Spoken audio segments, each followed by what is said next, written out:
The watch stopped at 3:15, the exact moment Eliza's hands trembled over the tiny gears scattered across Caleb's kitchen table. She hadn't meant for him to see this, hadn't meant for anyone to know what she could do. But there he stood in the doorway, mud on his boots, surprise written across his weathered face. A mail-order bride wasn't supposed to have secrets. She wasn't supposed to carry tools in her trunk alongside her wedding dress. And she definitely wasn't supposed to be better at fixing things than any man in 3 counties. But Eliza Moore had always been good at breaking rules she never agreed to follow in the first place. Before we dive into Eliza's story, hit that like button and drop a comment telling me what city you're watching from. I want to see just how far this tale travels. Now let's go back to where it all began. The stagecoach kicked up dust like a wounded animal trying to shake off its own death. Eliza pressed her handkerchief against her mouth, but the grit still found its way between her teeth, settling on her tongue with the bitter taste of distance and decisions that couldn't be unmade. Through the window, if you could call the leather flap a window, Kansas rolled past in shades of brown and gold, endless and indifferent. Redfield, miss, 10 minutes. The driver's voice carried over the clatter of wheels and the labored breathing of horses that had been running this route too long. Eliza nodded, though he couldn't see her. Her fingers found the letter in her pocket, the paper soft from being read and reread until the creases threatened to tear. Dear Miss Moore, I am a man of simple means and simpler words. I own land, cattle, and a house that needs a woman's presence. I do not drink to excess. I do not raise my hand in anger. I am looking for a partner, not a servant. If these terms are acceptable, wire your arrival date. Respectfully, Caleb Turner. Acceptable. The word had seemed reasonable 3 weeks ago in her boarding house room in St. Louis, with the landlady's threats about next month's rent echoing through thin walls. It had seemed downright generous compared to the alternative. Her cousin's offer to take her in as an unpaid nursemaid to 6 children under the age of 8. But now, watching the town materialize from the heat shimmer like something not quite real, acceptable felt like a word that meant nothing at all. The other passenger, a traveling salesman who'd spent the last 40 miles trying to sell her tooth powder and hair tonic, finally gave up and dozed off. Eliza was grateful for the silence. She used it to practice breathing steadily, the way her father had taught her before her hands learned to work on delicate things. Steady breath, steady hands, steady heart. The last part was her own addition, though her heart had never gotten the message. Redfield announced itself with a sun-bleached sign and not much else. Main Street stretched maybe 3 blocks, if you were generous with your measurements. A general store, a saloon, what looked like a church or a meeting hall, and a scattering of buildings that could have been anything. Horses stood tied to posts, tails swishing at flies. A dog slept in the shade of a water trough. The stagecoach lurched to a stop in front of the general store, and Eliza's stomach lurched with it. "Redfield!" the driver called, as if there were any doubt. She gathered her carpet bag, the small one with her clothes and the tin daguerreotype of her parents. The larger trunk, the one with the tools wrapped in oilcloth and hidden beneath her winter coat, was strapped to the back of the coach. She'd labeled it kitchen items in careful script. No one had questioned it. The driver helped her down, his hands respectful, his eyes kind in a way that made her throat tight. "You being met, miss?" "Yes, I believe so." "Well?" He glanced around the empty street. "I'm sure he'll be along. We're a bit early." The salesman departed without a word, heading straight for the saloon. The driver began unhitching the horses, and Eliza stood there, alone on a street in a town she'd never seen, waiting for a man she wouldn't recognize. She moved to the shade of the store's overhang. A woman inside watched through the window, curious but not unfriendly. Eliza tried to smooth her traveling dress, gray wool that had seemed practical in St. Louis, but felt suffocating now. Her hair, pinned carefully that morning, had come loose in wispy strands that stuck to her damp neck. She looked, she thought, exactly like what she was, a woman who'd run out of choices. "Miss Moore?" The voice came from her left, quiet and uncertain. She turned. Caleb Turner was not what she'd expected, though she hadn't let herself expect much. He was tall, yes. That much the letter had mentioned, but the photograph he'd sent had been too faded to show details. He was older than she'd thought, maybe 35, with lines around his eyes that came from squinting into sun and wind. His face was weathered but not unkind, his shoulders broad under a work shirt that had seen better days. He held his hat in his hands, turning it slightly, a gesture that seemed unconscious. "Mr. Turner." She kept her voice level. "Yes, I'm Eliza Moore." They stood looking at each other for a moment that stretched too long. Eliza registered details without meaning to. Hands calloused and scarred, boots worn but well kept, eyes that were more gray than blue and harder to read than she would have liked. "Your trunk," he said finally. "I've got the wagon just there." "Thank you." He moved past her to speak with the driver, and Eliza caught the scent of horse and leather and something else, maybe sage, or the particular smell of distance. When he returned with her trunk balanced on one shoulder like it weighed nothing, she followed him to a wagon that had definitely seen better years. "It's about an hour to the ranch," Caleb said, loading her things with care.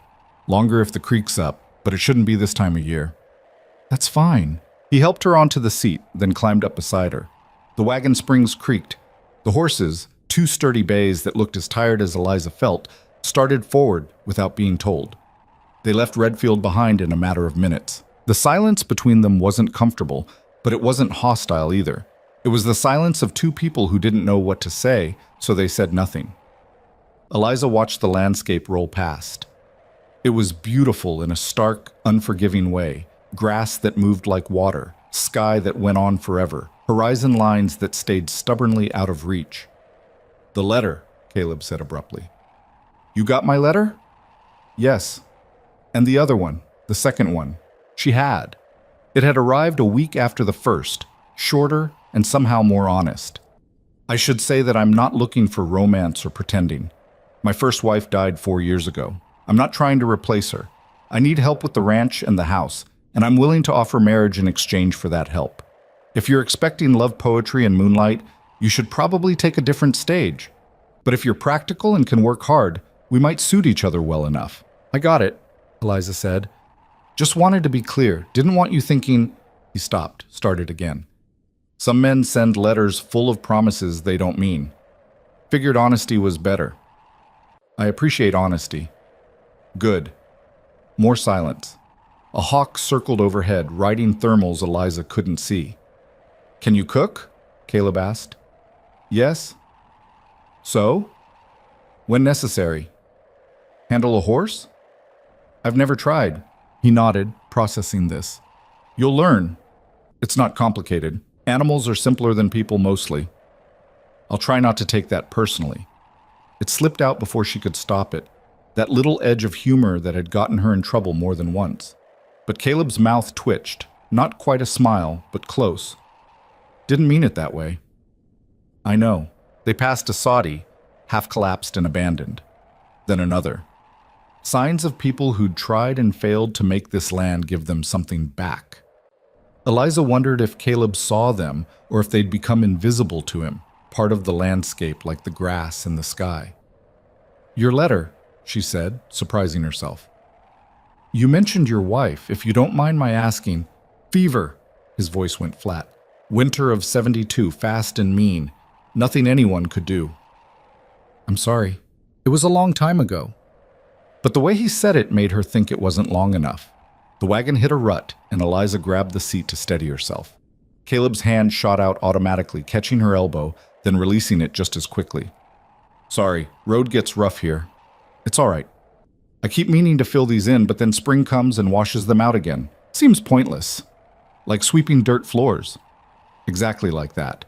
They shared a look, brief, startled, that held something close to understanding. The sun crawled lower. Eliza's body ached from travel, from tension, from the weight of not knowing what came next. She wanted to ask how much farther, but that seemed childish. She wanted to ask what he expected from her, but the answer might be worse than not knowing. Instead, she said, "Tell me about the ranch." Caleb shifted on the seat, thinking. 200 acres, about 50 head of cattle right now, though I'm building the herd back up. Lost some in the winter. There's a house, wood frame, not sod, with 3 rooms. Kitchen, main room, bedroom. Well water's good. Closest neighbor is the Patterson place, about 5 miles east. 5 miles. It's not town living. I didn't expect it to be. Some women do. Come out here thinking it'll be like back east, just with different scenery. Then winter hits, or they spend 3 days without seeing another soul, and they realize he stopped. Sorry, you didn't come all this way to hear me talk about other people's mistakes. But Eliza heard what he didn't say. His first wife had been one of those women. She'd come from somewhere else, expecting something different, and the prairie had broken her long before the fever finished the job. I'm not most women, Eliza said quietly. Caleb glanced at her, his expression unreadable. No, I don't suppose you are. The ranch appeared gradually, emerging from the sameness of the landscape like a thought becoming solid. The house stood alone on a slight rise, its wood siding weathered gray but intact. A barn, a corral, a chicken coop. Everything functional, nothing decorative. Behind it all, the land stretched away in waves of gold and green. It looked lonely. It looked like work. It looked like the end of the world and the beginning of something else, all at once. Caleb stopped the wagon near the house. Well, here we are. Yes. Neither of them moved. I thought, he said carefully, that we'd do the ceremony tomorrow. Give you a chance to settle in, see if... He cleared his throat. The Reverend comes through once a month. He's in Redfield now. I sent word we'd need him. Tomorrow's fine. There's a spare room. Was going to be a nursery, but... He stood abruptly, jumping down from the wagon. Anyway, you can sleep there tonight, until things are official. Thank you. He carried her trunk inside while Eliza followed, trying not to let her exhaustion show. The house was clean but sparse. A table, 4 chairs, a stove that had seen hard use, curtains at the windows, faded calico, carefully mended, signs of a woman's presence, carefully preserved. His first wife's presence. The spare room was small, just large enough for a narrow bed and a washstand. Caleb set her trunk down gently. There's water in the pitcher, not hot, but clean. I'll make supper in a bit, nothing fancy. I can help. You've been traveling all day. Rest. He left before she could argue, pulling the door closed behind him. Eliza sat on the bed, the ropes creaked but held, and looked around at the bare walls, the single window showing nothing but grass and sky. She had done it. She had actually done it. Gotten on a stagecoach, traveled hundreds of miles, and agreed to marry a stranger for the promise of food and shelter and a place in the world. Her hands were shaking. She pressed them flat against her thighs, breathing slowly. This was practical. This was sensible. This was survival, not sentiment, and she'd made her peace with that. She'd known since her father died that the world wasn't interested in what she wanted, only in what she could do to make herself useful. The trunk sat against the wall, innocent and unassuming. Inside it, wrapped in oilcloth and her winter coat, were the tools her father had given her. The delicate picks and files, the magnifying glasses, the tiny screwdrivers, the watch movements he'd saved for her to practice on. The one finished timepiece she'd made herself, its case engraved with her initials in letters so small you needed steady hands and good eyes to read them. She'd brought them because leaving them behind had felt like leaving the last piece of her father in a boarding house where the landlady would have sold them for a few dollars and never known what they were worth. But she wouldn't tell Caleb, couldn't tell him. It was too strange, too unusual. Women weren't watchmakers, women weren't craftsmen. And men already had enough reasons to find their wives unsettling without adding she can disassemble a chronometer in under 10 minutes to the list. A knock at the door made her jump. Supper's ready, Caleb called through the wood. If you're hungry. I'll be right there.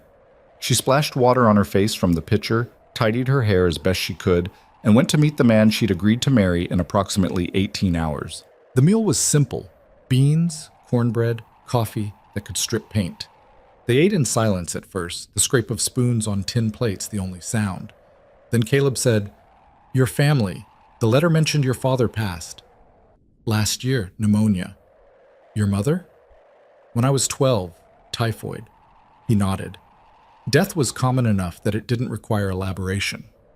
Brothers? Sisters? No, just me. Must have been hard. After your father? Yes. She waited for him to ask what her father had done, what she had done, how she'd survived the year between his death and this moment. But he didn't. Either he already knew from her letters, or he understood that some questions didn't need answers. I've got a brother, Caleb offered. In Denver. Haven't seen him in 6 years. We don't write much. Do you miss him? He considered this. I miss the idea of him, maybe. The person I remember, but people change. Distance changes them more. Or maybe distance just lets them become who they already were. Caleb looked at her across the table, really looked at her, and Eliza felt suddenly exposed. Like he could see past the practical dress and the careful manners to the girl who'd spent her childhood in her father's workshop, learning to make tiny wheels turn and springs coil, becoming someone who didn't quite fit anywhere. Maybe, he said finally. After supper, he showed her around. The barn where 2 horses and a milk cow watched them with patient eyes, the chicken coop where a dozen hens settled in for the night, the well with its bucket and rope. Everything neat, everything maintained, everything speaking of a man who kept his word about not drinking or laziness. The sun was setting, painting the prairie in shades of orange and purple that seemed impossible, like the land was trying to apologize for its harshness during the day. "It's beautiful," Eliza said, and meant it. "It can be. Other times it'll try to kill you." Caleb's voice was matter-of-fact. "Storms, drought, winter, prairie doesn't care if you think it's pretty." "I suppose nothing does." "Care what we think, I mean." "No, I suppose not." They stood together in the fading light, 2 people who'd agreed to bind their lives together for reasons that had nothing to do with the sunset and everything to do with survival. "Reverend will be here around noon tomorrow," Caleb said. "I asked Patterson and his wife to stand witness. They're good people. You'll like them." "All right." "After, we'll have dinner. Then—" He stopped, started again. "I'm not expecting anything. Tomorrow night or any night. We'll figure things out as we go. No pressure." Eliza's chest tightened with something that might have been gratitude or relief or just exhaustion finally catching up. "Thank you. It's just practical, that's all." "Still, thank you." He nodded, then turned toward the barn. "I've got some things to finish up. You should rest. Tomorrow's going to be a long day." She watched him walk away, his stride unhurried, his shoulders carrying the weight of his own loneliness like something he'd gotten used to. Then she went back inside to the spare room that would be hers for one more night. Sleep should have come easily. She was tired enough. But instead, Eliza lay awake listening to unfamiliar sounds. The house settling, wind in the grass. Somewhere far off, a coyote called, and another answered. She thought about tomorrow, about standing in front of a reverend and promising things she might not be able to keep, about sharing a house with a man who was kind but unknowable, honest but remote, about the tools hidden in her trunk and the secret she'd carry until carrying it became impossible. Her father used to say that a good watch kept time honestly, without complaint, doing the work it was made for. That was all anyone could ask. Eliza hoped the same was true for people, that doing the work, keeping faith with the bargain, would be enough. Because it had to be. There was nowhere left to go but forward. Sometime after midnight, she finally drifted off, her last thought a half-formed prayer to no one in particular. Let this work. Let this be enough. Let me not have made a terrible mistake. In the other room, Caleb lay awake too, staring at the ceiling and wondering the same thing. Tomorrow would bring answers, or at least it would bring a wedding, and after that, they'd both find out what they'd really agreed to. The morning came too fast and too slow at the same time. Eliza woke to pale light filtering through the curtain, her body stiff from the unfamiliar mattress and the tension she'd carried into sleep. For a moment, she didn't know where she was. Then it all came back in a rush that felt like falling. Today. It was today. She dressed carefully in the only good dress she owned, dark blue cotton with buttons up the front. Her hands fumbled them twice before she got it right. In the washstand mirror, small and spotted with age, her reflection looked back with eyes that held more fear than she wanted to admit. The kitchen was empty when she emerged, but coffee sat warming on the stove and a plate of biscuits waited on the table, covered with a clean towel. Through the window, she could see Caleb by the barn, brushing down one of the horses with long, steady strokes. He'd changed into clean clothes, still work clothes, but newer. His hair was wet, slicked back from his face. Eliza poured coffee and forced herself to eat a biscuit she couldn't taste. Her stomach felt like it had been tied in knots by someone who knew their business. The sound of a wagon approaching made her freeze, cup halfway to her lips. Through the window, she watched as a couple climbed down. A man about Caleb's age, stocky and weathered, and a woman maybe 10 years older than Eliza, with a kind face and capable hands. The Pattersons, presumably. Come to watch her marry a stranger, Caleb met them, shaking the man's hand, nodding to the woman. They talked for a minute, too far away for Eliza to hear, then all three turned toward the house. She set down her cup and smoothed her dress one more time. This was it. No going back now. Not that there'd been anywhere to go back to in the first place. The door opened. Caleb came in first, followed by the couple. Up close, the woman had smile lines around her eyes and flower on her sleeve. The man had the same weathered look as Caleb, like the sun and wind had carved him from something tougher than regular flesh. "Eliza," Caleb said, his voice careful. "This is John Patterson and his wife Mary. They're our neighbors." "Pleased to meet you." Eliza's voice came out steadier than she felt. Mary stepped forward, taking both of Eliza's hands in hers. "Welcome, dear. I know this must all feel very strange, but you'll settle in. We all did." "Thank you." "I brought a cake," Mary continued, gesturing to something wrapped in cloth that John was carrying. "Figured we'd need something sweet to mark the occasion." "That's very kind." "Nonsense. We're neighbors now. We help each other out here. Have to, or none of us would make it." Another wagon appeared on the horizon, this one moving slower. The Reverend, Eliza thought, and her hands went cold despite the warm morning. Caleb saw her face. "You all right?" "Yes, just..." She stopped. There wasn't a good way to finish that sentence. "I know." And maybe he did. He looked nearly as uncomfortable as she felt. The Reverend turned out to be younger than Eliza expected, maybe 40, with kind eyes and a Bible so worn the cover was falling off. He introduced himself as Reverend Walsh, shook everyone's hands, and didn't seem to notice or care that the bride and groom could barely look at each other. "Well," he said cheerfully, "shall we get started? Beautiful day for it." They gathered in front of the house, the 5 of them, with the prairie stretching away in all directions like the world's largest witness.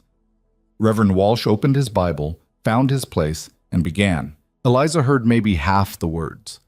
The rest got lost in the sound of her own heartbeat and the wind moving through the grass. She heard "lawful wedded wife" and "sickness and health," and "till death do you part," phrases that sounded simple until you had to promise them out loud to someone you'd known for less than a day. When it came time to respond, her voice cracked on, "I do." Caleb's was steady, but his hands were clenched at his sides. "The ring?" Reverend Walsh asked. Caleb reached into his pocket and pulled out a simple gold band. Not new. Eliza could see the wear on it, the tiny scratches that came from years of use. His first wife's ring.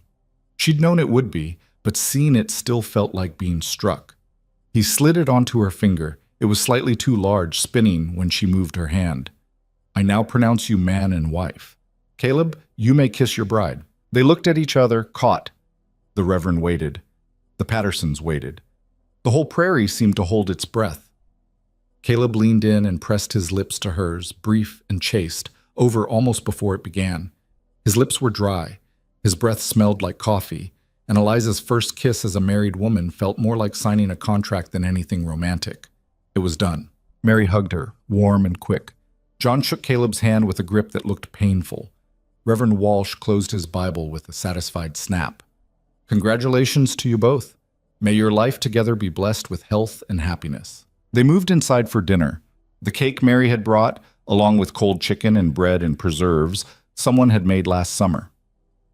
Eliza tried to eat, tried to smile, tried to act like a new bride instead of a woman who felt like she'd just jumped off a cliff and was waiting to see if there was water or rocks at the bottom. The Pattersons were kind, filling the silences with easy conversation about their own ranch, about the weather, about a barn raising planned for next month.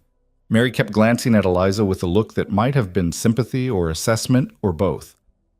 "How are you settling in?" she asked when the men stepped outside to look at something Caleb wanted to show John. "It's only been a day." "I know, but still." "How are you holding up?" Eliza considered lying, then decided she was too tired. "I'm terrified." Mary's laugh was unexpected and genuine. "Well, that's honest. I like you already. Does it get easier? The fear? Eventually. The work? No, that stays hard, but you get stronger." She leaned closer, lowering her voice. "Caleb's a good man, quiet, keeps things to himself too much, but decent through and through. His first wife..." She stopped, seeming to weigh her words. She wasn't cut out for this life. Came from back east expecting something different. It wore her down long before the sickness got her. He told me she died of fever. She did. But she was half gone already. This place, the isolation, it broke something in her. Mary touched Eliza's hand. I'm not telling you this to scare you. Just so you know, he's been hurt. He's careful now. Might take time for him to trust that you're different. What if I'm not? Different, I mean. Are you planning to give up and run back east? There's nothing to run back to. Then you're already different. Sarah, his first wife, she always had somewhere else she wanted to be. You're here because this is where you need to be. That's not the same thing at all. The men returned before Eliza could respond. The Reverend made his excuses. 3 more stops today, needed to keep moving. The Pattersons left shortly after, with promises to visit soon and an open invitation to come by their place anytime. And then it was just the 2 of them, husband and wife, alone in a house that felt too quiet and too small at the same time. Caleb cleared the table without being asked. Eliza washed the dishes. They moved around each other carefully, like dancers who didn't know the steps. I should check the cattle, Caleb said when the last plate was dried. Won't take long. All right. He hesitated in the doorway. Your things from the spare room. I can move them to our room, if you want. Our room. The words hung between them, weighted with implications neither of them wanted to examine too closely. That's fine, Eliza said, because what else could she say? He nodded and left. Through the window, she watched him walk to the barn, his stride purposeful, like he was relieved to have something concrete to do. Eliza stood alone in the kitchen of her new home and tried to feel something other than numb. The afternoon stretched long. Caleb stayed outside, finding work that probably didn't need doing just to avoid coming back in. Eliza unpacked her trunk properly, hanging her few dresses on pegs in the bedroom, arranging her brush and mirror on the washstand. The room still held traces of Sarah, a faded ribbon tucked in a drawer, a water stain on the ceiling in the shape of something Eliza couldn't name. She wondered if Caleb saw his first wife everywhere he looked, or if time had finally worn those memories smooth. The larger trunk she left mostly packed. The tools stayed wrapped in oilcloth, hidden under her winter coat. Someday she might trust him enough to share that part of herself. But not today. Today was already complicated enough. When Caleb finally came in for supper, the sun was setting and Eliza had managed to make a passable stew from what she'd found in the pantry. They ate in the same uncomfortable silence as the night before, except now there were rings on their fingers and promises they'd made in front of witnesses. Stew's good, Caleb said eventually. Thank you. You're a better cook than... He stopped, started again. It's good. Than Sarah, he'd almost said. Eliza heard it anyway. After supper, Caleb brought in firewood, even though they didn't need it yet. Eliza mended a shirt she'd found in the bedroom, the stitching something to focus on besides the ticking clock and the approaching night. Finally, when the light was almost gone and there was no more work to hide behind, they stood facing each other in the main room like opponents before a fight. I'll bank the fire, Caleb said. I'll get ready for bed. In the bedroom, Eliza changed into her nightgown with shaking hands. She braided her hair. She turned down the bed she would now share with a man she'd married that morning. The sheets were clean but worn soft, and when she slid between them, she could smell sun and soap and the faint ghost of someone else's perfume. Caleb came in a few minutes later. He blew out the lamp before undressing, and Eliza was grateful for the darkness. She heard the rustle of clothes being removed, the creak of the bed as he lay down on the far edge, as far from her as the mattress allowed. They lay there in the dark, both rigidly still, neither touching, the space between them full of things unsaid. Eliza. His voice was quiet. Yes? I meant what I said yesterday. There's no expectation. Not tonight. I know. Just wanted to be clear. You are. More silence. Then, so soft she almost missed it. Good night. Good night. She lay awake for hours, listening to him breathe, feeling the mattress shift slightly when he moved. This was her life now. This bed, this house, this man. She'd chosen it, or chosen it as much as anyone chose anything when the alternatives were worse. Eventually, exhaustion won. She drifted off sometime before dawn, and if she dreamed, she didn't remember. The next days fell into a pattern. Caleb rose before sunrise to tend the animals and check the fence lines. Eliza learned the rhythms of the house, where the well bucket hung, how the stove liked to be fed, which floorboard creaked. They spoke in short sentences, practical things. Need anything from town? Chicken coop needs mending. Water barrel's running low. It wasn't hostile. It wasn't even unfriendly. It was just careful, both of them testing the boundaries of this new arrangement. Mary Patterson visited 3 days after the wedding, bringing eggs and gossip about people Eliza didn't know yet. She stayed for coffee, talking easily while Eliza listened and tried to memorize names and relationships. "You're doing fine," Mary said when she left. "Better than fine. Give it time." But time felt strange out here. Days blurred together, marked only by the work that needed doing. Eliza learned to feed the chickens, collect eggs without getting pecked, pump water without splashing. Her hands, used to delicate work with tiny tools, learned to grip a pitchfork and haul heavy buckets. She learned about Caleb, too, in small pieces. He was left-handed. He took his coffee black and bitter. He talked more to the horses than to her, his voice gentler when he thought no one could hear. He slept on his right side, curled in on himself like he was protecting something. And sometimes, in the middle of the night, he said a name that wasn't hers. Sarah. Eliza pretended she didn't hear it. A week after the wedding, Caleb came in from the barn with his shirt torn at the shoulder. "What happened?" Eliza asked. "Caught it on a nail, nothing serious." "Let me see." He hesitated, then pulled the shirt off. There was a scratch on his shoulder, not deep but long, beaded with blood. Eliza fetched water and clean cloth, gesturing him to sit. "This might sting," she warned. "I've had worse." She cleaned the wound carefully, aware of how close she was standing, how warm his skin was under her hands. She could feel him tense, whether from pain or proximity, she couldn't tell.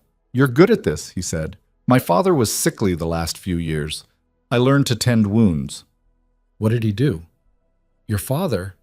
The question caught her off guard. She'd been so careful not to mention his work, afraid of where the conversation might lead. "He had a shop. Repairs mostly." "What kind of repairs?" "Small things. Clocks, watches, delicate work." Caleb was quiet for a moment. "Did he teach you?" Her hands stilled. "Some.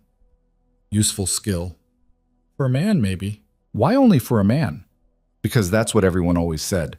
Because women's hands were supposed to be for sewing and cooking and babies, not for understanding how gears meshed and springs coiled. Because she'd spent years hiding what she could do, afraid of being called strange or unnatural." "Just is," she said finally, tying off the bandage. He caught her wrist gently before she could step away. "I didn't mean to pry." "You didn't. If you want to talk about him, your father, I'll listen." Something in his voice made her look at him properly. His eyes were serious, his grip careful. He was trying, she realized, trying to build something between them beyond the practical partnership they'd agreed to. "Maybe sometime," she said quietly. He released her wrist. "Whenever you're ready." That night, Caleb didn't sleep on the far edge of the bed. Not close to her, not touching, but not avoiding her either. It was a small shift, barely noticeable, but Eliza noticed. The days kept coming. Eliza's body learned the work. Her hands roughened, her back strengthened.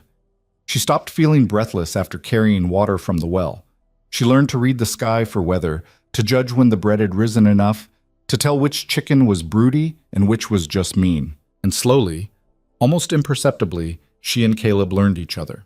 She discovered he hummed while he worked, tuneless but constant, that he saved the best pieces of meat for her plate, that he slept fitfully before storms, restless in ways he never showed during the day.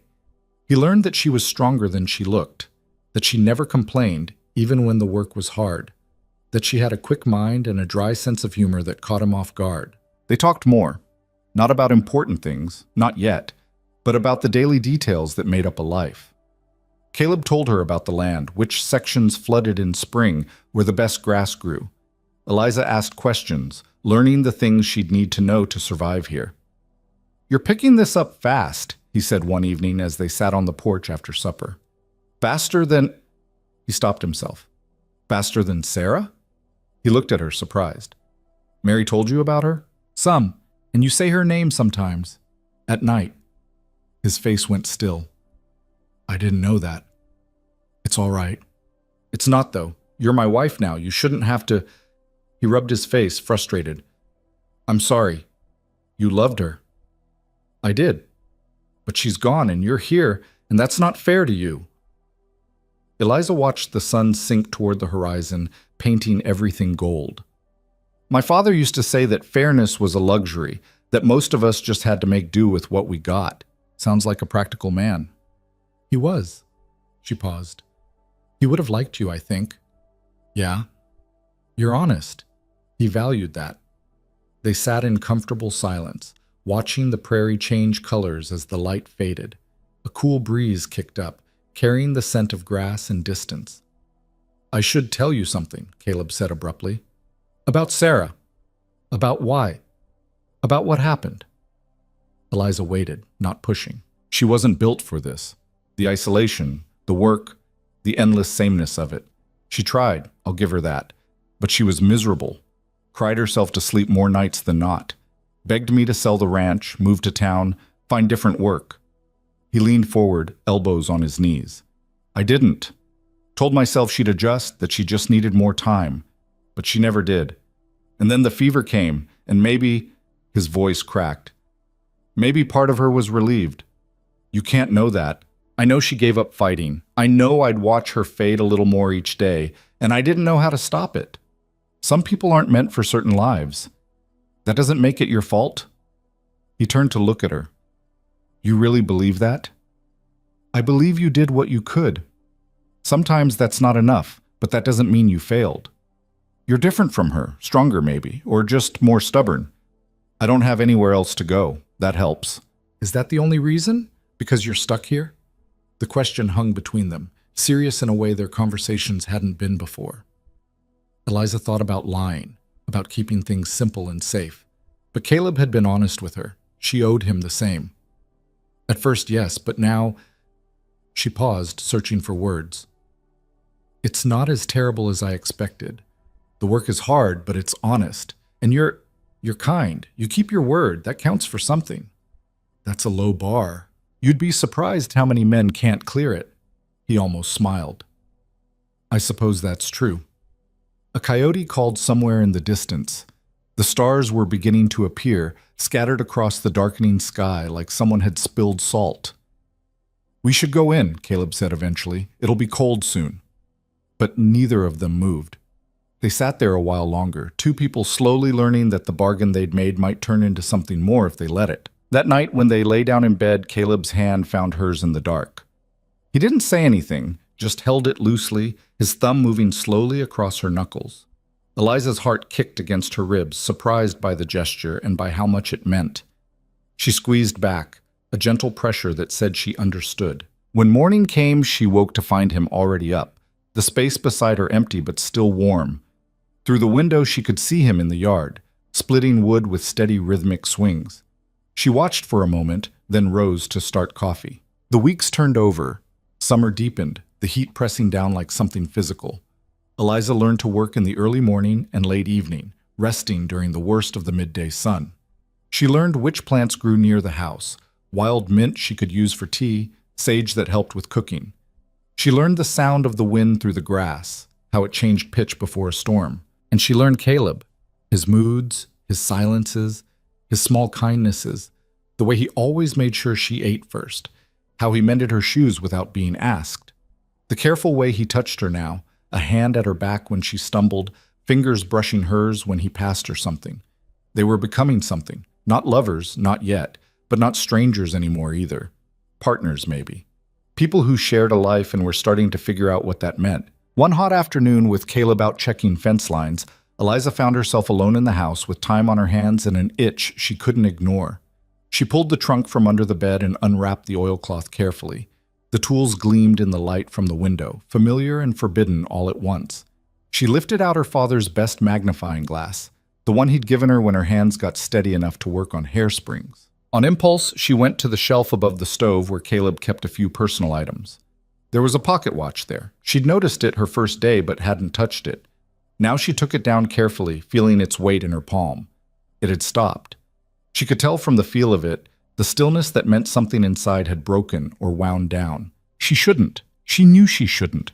But her hands were already opening the case, already examining the movement with the practiced eye of someone who knew exactly what she was looking at. A broken mainspring. Simple fix if you had the right tools and the knowledge. She had both. She carried the watch to the table, spread out her tools, and let her hands remember what they knew. The work absorbed her completely. Everything else fell away. The heat, the worry, the careful performance of being a proper frontier wife. There was just the watch, the problem, and her hands moving with confidence they never showed anywhere else.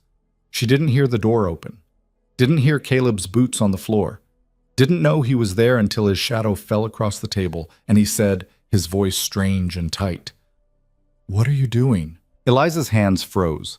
The watch lay partially disassembled before her, tiny gears and springs spread across the table like evidence of a crime. Her tools gleamed in the afternoon light, delicate and precise and completely damning. She looked up at Caleb. His face was unreadable, his eyes fixed on the watch, then on her hands, then on her face. "I can explain," she said, and hated how weak her voice sounded. "You're a watchmaker." It wasn't a question. She answered anyway. "Yes." He pulled out a chair and sat down slowly, still staring at the disassembled watch. "Your father's shop, the repairs you mentioned.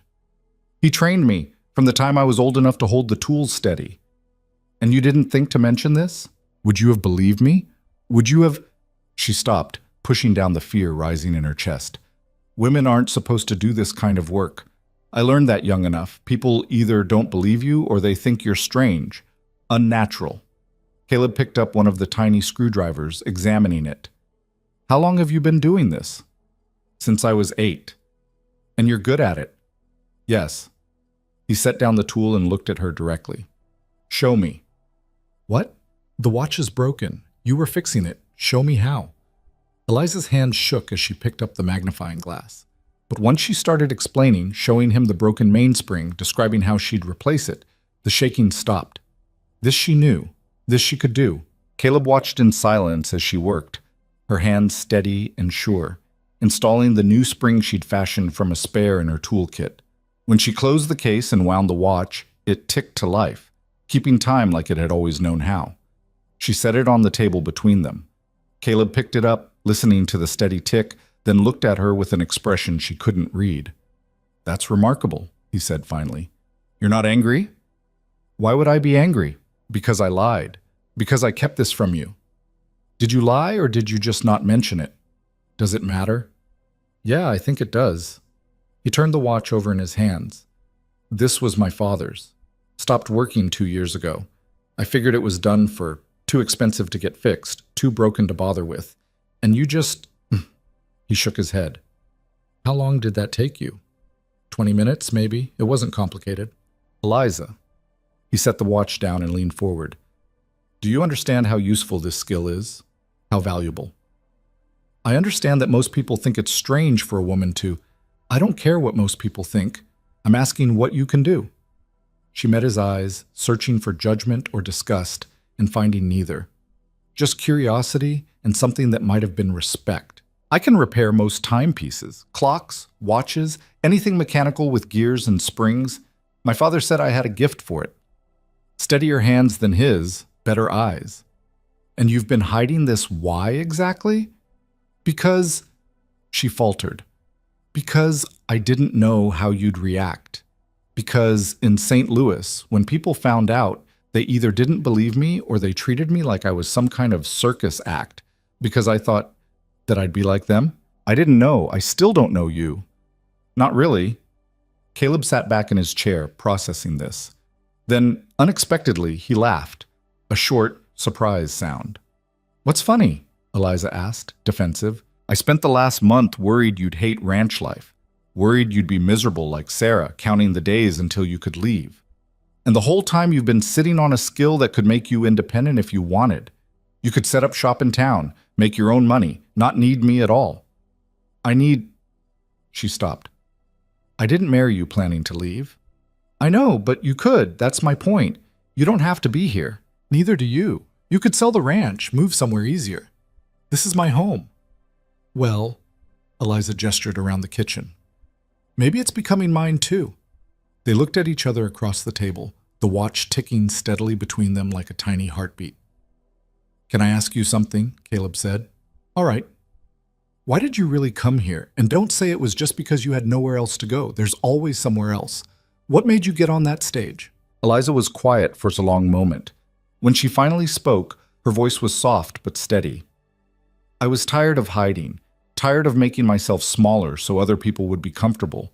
When I read your letters, both of them, you sounded like someone who'd tell the truth even when it was hard, someone who kept his word. And I thought," she paused, "I thought maybe with you I could stop pretending to be less than I am." "And are you? Pretending?" "Less than I was, but I'm still learning what it means not to." Caleb nodded slowly. "Fair enough." He stood, picked up the watch, and slipped it into his pocket. "Thank you for fixing this. It means something, having it work again." "You're welcome." He moved toward the door, then stopped. "Eliza?" "Yes?" "Don't hide your tools anymore. This is your house too. You don't have to be ashamed of what you can do." And then he was gone, back to whatever work he'd interrupted to come inside. Eliza sat alone at the table, surrounded by her tools, feeling like something fundamental had just shifted. She'd been so afraid of being discovered, so certain that revealing this part of herself would end in rejection or ridicule. Instead, Caleb had looked at her like she was more, not less. That night they lay in bed, closer than they had been before. Not touching, but not avoiding either. "Can I ask you something now?" Eliza said into the darkness. "Sure. The humming, when you work. What song is that?" She felt him go still beside her. "It's not a song, just something my mother used to hum. Can't remember the words if there ever were any, just the tune. It's nice. You should hear me try to actually sing. Horses practically run away." She laughed, surprising herself. "That bad?" "Worse." They fell quiet, but it was a different kind of silence now, companionable. "Eliza?"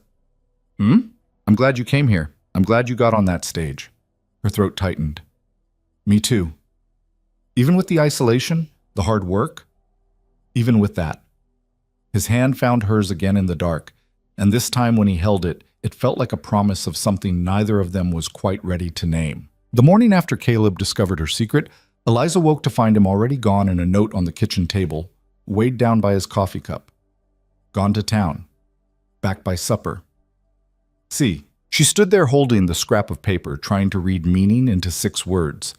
Was he angry, after all? Had the reality of having a wife who fixed watches settled in overnight and turned strange? She made coffee with unsteady hands, her tools still spread across the table where she'd left them. No longer hidden, but not exactly displayed either. The day stretched long without him. She worked through her usual tasks, feeding chickens, collecting eggs, kneading bread. But her mind kept circling back to the previous afternoon. The look on his face when he'd found her. The way he'd asked her to show him, not demanded or mocked, but simply asked. And later, in the dark, his voice saying he was glad she'd come. Maybe that was enough. Maybe it had to be. The sun was low when she heard the wagon. She went to the window and watched Caleb climb down, not alone. John Patterson was with him, and they were unloading something from the wagon bed, a wooden crate, carefully handled. Eliza met them at the door, wiping flour from her hands. "Afternoon," John said, tipping his hat. "Caleb said you might be able to help with something." "Help with what?" Caleb carried the crate inside and set it on the table, pushing her tools carefully aside. "John's grandfather clock stopped working last winter. He was going to have to take it all the way to Wichita to find someone who could fix it." "Then Caleb mentioned you had a particular skill," John added. His expression was carefully neutral, watching her reaction. Eliza looked at Caleb, who met her eyes steadily. This was a test, she realized, not of her skill, but of whether she'd own it in front of someone else, whether she'd let herself be what she was or retreat back into hiding. "I can look at it," she said. "No promises, but I can try."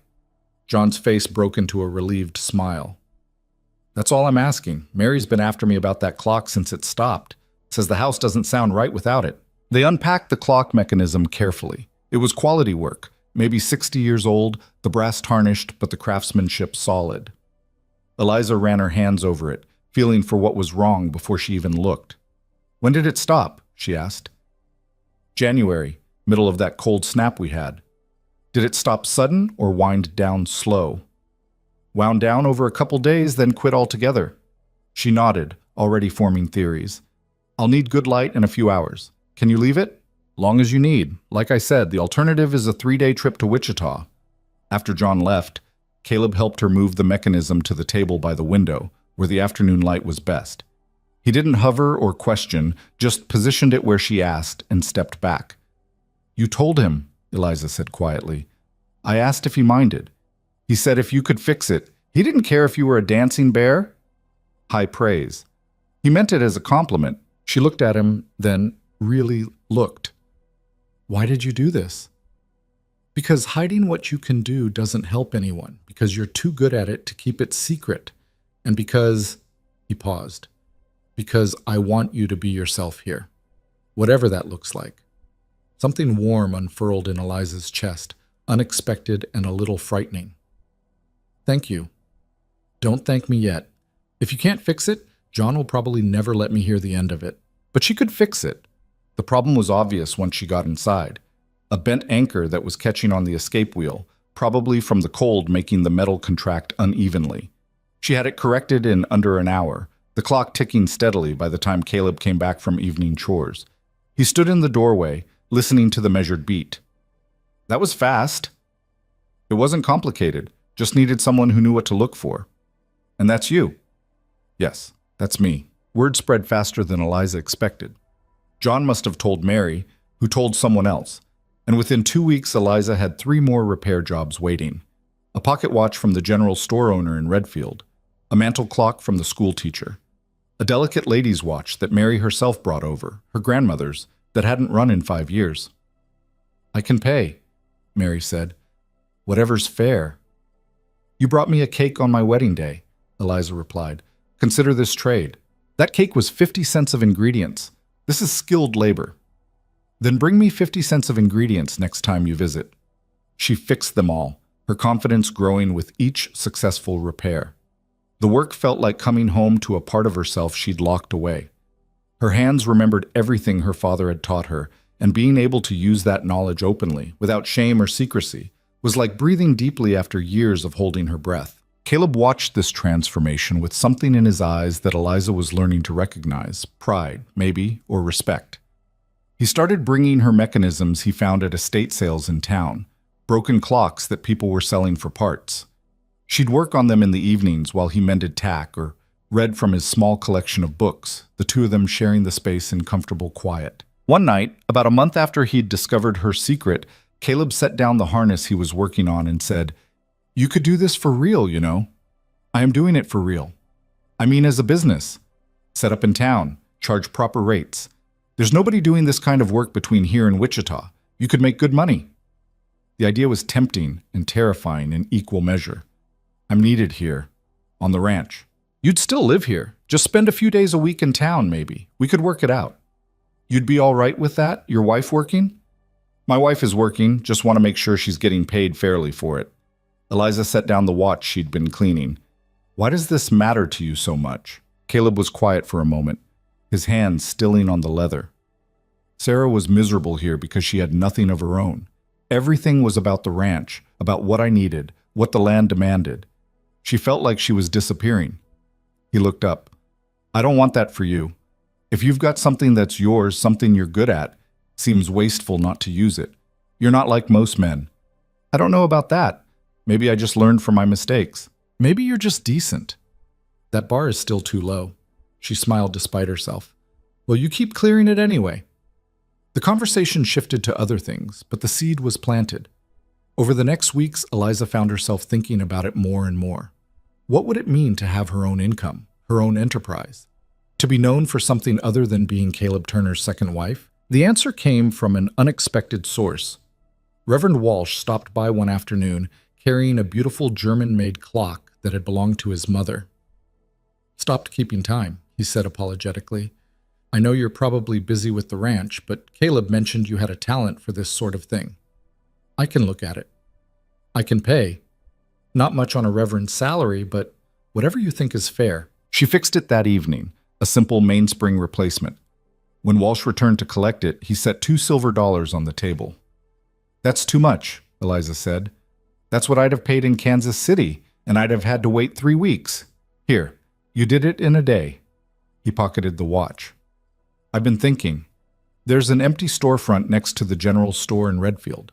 Owner died last year. His son doesn't know what to do with it. You could probably lease it cheap. I don't know if... Just think about it. You've got a skill people need, and Redfield could use the business. Brings money into the town, gives folks a reason to stop here instead of going straight through to Wichita." He tipped his hat. "Talk it over with your husband. But I think you'd do well." After he left, Eliza sat at the table, staring at the $2 silver, her first real payment for her work. It felt heavy, significant in a way that had nothing to do with the actual weight of the coins. That night, she brought it up with Caleb. "Walsh thinks I should open a shop in town. What do you think?" "I think it's crazy. I've been here 2 months. I barely know anyone, and I'd be leaving you to manage everything here alone half the week. I managed alone before you came. That's not the same." "No," he agreed. "It's not. But Eliza..." He reached across the table, taking her hand. "You light up when you're working on those clocks. I see it. You're good at ranch work. You don't complain, but it's not what you were meant to do. This is. What about what you need? I need you happy. If that means you spend 3 days a week in town running a shop, then that's what it means. You make it sound simple. Maybe it is. Maybe we're the ones making it complicated." She looked at their joined hands, his calloused and scarred from years of hard work, hers growing rougher, but still capable of the delicate precision her craft required. 2 months ago, these hands belonged to strangers who'd made a practical arrangement. Now they belonged to people who were becoming something more, something neither of them had exactly planned on. "I'm scared," she admitted. "Of what? That I'll fail, that people won't take me seriously, that I'll invest everything in this and it won't work, and then I'll have nothing. You'll still have the ranch. You'll still have me." "Will I?" His grip tightened. "Yes. Whatever happens with the shop or doesn't happen, that doesn't change. Promise?" "I promise." 2 weeks later, Eliza rode into Redfield with Caleb and stood looking at the empty storefront. It was small, just one room with a back area for storage, but it had good windows and a solid door. The rent was $15 a month, which seemed impossible until she calculated how many repairs she'd done in the past month and realized she'd already earned nearly that much. "What do you think?" Caleb asked. "I think I must be crazy." "That's not an answer." She took a breath. "I think I want to try." The shop opened in October, when the harvest work was slowing and Eliza could spare the time away from the ranch. She brought in a workbench Caleb helped her build, her tools carefully arranged, and a sign Caleb had commissioned from the carpenter, "Moore's Clock and Watch Repair." He'd used her maiden name without asking, somehow understanding that she needed this to be hers alone. The first week was slow. A few curious visitors, one actual repair job from a farmer who'd been saving a broken watch for years. But word continued to spread, carried by people like Walsh and the Pattersons, and by the second week, she had steady work. She developed a routine, Monday through Wednesday in town, staying in a small room above the general store that cost 50 cents a night. Thursday through Sunday at the ranch, helping Caleb with whatever needed doing and catching up on the work she'd missed. It was exhausting and exhilarating in equal measure. Caleb adapted too, taking on tasks Eliza usually handled without complaint. They'd reconnect on Thursday evenings, trading stories about their separate days, slowly learning this new rhythm of being together and apart. It was working. Against all odds, it was actually working. Then came the afternoon that changed everything. Eliza was at the shop, working on a particularly delicate pocket watch, when Caleb appeared in the doorway. He was supposed to be at the ranch. She wasn't expecting him until the weekend. One look at his face told her something was wrong. "What is it?" She set down her tools immediately. "It's nothing bad, just..." He came inside, closing the door behind him. "I need to show you something." He pulled a small wooden box from his pocket and set it on her workbench. Inside, nestled in velvet, was a lady's pendant watch, gold with delicate engraving on the case. It was beautiful, clearly expensive, and completely unfamiliar.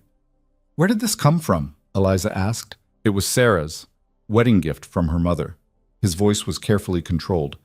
"I found it this morning. cleaning out the last of her things from the bedroom.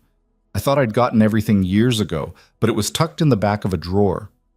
Eliza picked it up carefully. The engraving read, "To Sarah, with love, Mother." She opened the case. The mechanism was stopped, the hands frozen at 3:15. "Why are you showing me this?" she asked quietly. "Because I want you to fix it." "Caleb, I know how this looks, but I'm not—" He stopped, gathering himself. "I've been holding on to Sarah like she's still here, keeping her things, saying her name in my sleep, comparing everything to how she did it or didn't do it. And it's not fair to her memory, and it's not fair to you. You loved her. That's not something you just stop." "No, but I can stop living in the past." He touched the watch gently. "This should work. It shouldn't be frozen at the moment she died. And maybe if you fix it, if you're the one who makes it run again, that means something." Eliza's throat was tight. "What does it mean?" "That I'm choosing you, that I'm choosing now, not then." He met her eyes. "Fix it, please." She wanted to refuse. This felt too significant, too weighted with symbolism she wasn't sure she understood. But Caleb was looking at her with something raw in his expression, and she realized this was important to him in ways she couldn't fully grasp. "All right," she said. "I'll fix it." He left the watch with her and headed back to the ranch. Eliza sat alone in her shop, staring at the stopped timepiece, feeling the weight of what he was asking. This wasn't just about making gears turn and springs coil. This was about letting go and moving forward, about honoring the past without being trapped by it. She worked on it over the next 2 days, careful and meticulous, giving it the attention such a beautiful piece deserved. The mechanism was in better shape than she'd expected. Quality work, well made, stopped more by neglect than by damage. She cleaned each component, replaced the mainspring, adjusted the regulator. When she wound it and heard it tick to life, the hands moving past 3:15 for the first time in 4 years, something in her chest loosened. That Thursday, she brought it home. Caleb was on the porch when she arrived, and she could tell from his posture he'd been waiting. She climbed down from the wagon and pulled the box from her bag. "It's done," she said simply. He took it, opened it, listened to the steady tick. His hand trembled slightly. For a long moment, he just stood there, and Eliza wondered if she'd misunderstood, if fixing it had been the wrong choice after all. Then he closed the box and looked at her. "Thank you. What will you do with it?" "I thought, if you don't mind, I'd like to sell it. Use the money for the shop or for something we need here. Something practical. Something for us." Eliza's eyes stung. "You don't have to. I want to. It's time to let her rest. Really rest." He stepped closer, and for the first time since their wedding, he pulled her into his arms. It wasn't passionate or dramatic, just solid and real, his chin resting on top of her head, his heart beating steady against her ear. "I'm falling in love with you," he said quietly. "I don't know if that's what you want to hear or if it's too soon, or if I'm supposed to keep that to myself. But I'm tired of not saying things, tired of keeping everything locked up." Eliza's arms came up around him, holding tight. "I'm falling in love with you too. Have been for a while now. Yeah?" "Yeah." They stood there as the sun set, two people who'd started as strangers and were becoming something neither of them had dared to hope for. When they finally pulled apart, Caleb kept hold of her hand. "Come inside," he said. "I made dinner. It's probably terrible, but I tried." It was terrible. Burned stew and underbaked biscuits, but they ate it anyway, laughing about his lack of cooking skills, planning what they'd do with the money from Sarah's watch, talking about the future like it was something they were building together, instead of something that was just happening to them. That night when they went to bed, everything was different. The careful distance they'd maintained, the polite boundaries, the sense that this was temporary or conditional, all of it dissolved. Caleb reached for her and she reached back, and what happened between them was tender and awkward and human, marked by nervous laughter and whispered reassurances, and the quiet discovery of what it meant to choose each other completely. Afterward, lying in the dark with her head on his chest, Eliza felt something she hadn't felt since her father died. Safe. Not because nothing bad could happen, but because whatever did happen, she wouldn't face it alone. "What are you thinking?" Caleb asked, his fingers moving through her hair. "That I'm glad I got on that stage. Even with all the uncertainty, all the risk? Especially because of that, If I'd played it safe, I'd still be in St. Louis, slowly disappearing. You could never disappear. You're too stubborn. She poked his ribs. Is that a compliment? From me? Always. They drifted toward sleep, tangled together, the house settling around them. Through the window, stars scattered across the prairie sky like promises that might actually be kept. The next morning, Eliza woke before dawn to find Caleb already up, standing by the window in his undershirt watching the sunrise. She went to him, wrapped her arms around him from behind, and felt him lean back into her.